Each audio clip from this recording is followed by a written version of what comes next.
రికార్డులన్నీ కూడా గౌరవనీయులైన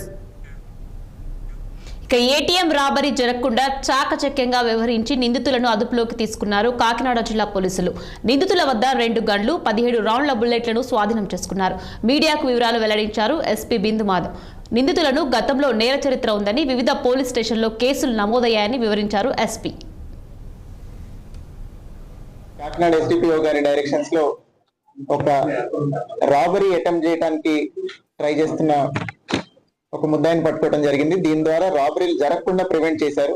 ఒక ముద్దాయి ఇక్కడ అనుమానాస్పదంగా వచ్చాడని ఇన్ఫర్మేషన్ తో అతన్ని రైడ్ చేసి అతని దగ్గర చాకచక్యంగా వెపన్స్ సీజ్ చేయడం జరిగింది. ఇతని పేరు చిటికెల నాగేశ్వరరావు.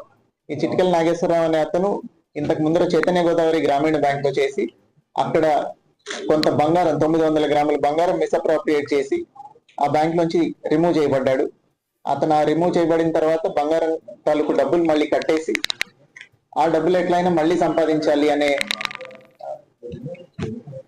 డిజైర్ తో రకరకాల దొంగతనాలు చేయడం జరిగింది. ఇప్పటిదాకా ఇతను 7 దొంగతనాలు ఆల్రెడీ చేశాడు. చిన్న చిన్న డే హెచ్బీలు, నైట్ హెచ్బీలు ఇట్లాంటివి. అట్లానే బ్యాంక్ లో ఏటీఎం ఫ్రాడ్ కూడా ఒకటి చేశాడు. చైతన్య గోదావరి గ్రామీణ బ్యాంక్ లోని ఏలేశ్వరంలో దాని కోసం కేసు నమోదయ్యింది. ఆ డబ్బులు ఎట్లయినా రికవర్ చేసుకోవాలి. ఈ 40 లక్షలు ఏవైతే అతను బ్యాంక్ కి కట్టేశాడో ఫ్రాడ్ చేసి అవి రికవర్ చేసుకోవాలనే ఉద్దేశంతో ఇతను 2 కంట్రీ మేడ్ వెపన్స్ బీహార్ నుంచి కొనుక్కొని వచ్చి వాటిని ఉపయోగించి ఎక్కడైనా రాబరీ చేయాలి అనే ఉద్దేశంతో తిరుగుతూ ఉన్నాడు. ఎక్కడ అనువుగా ఉంటుంది రాబరీ చేయ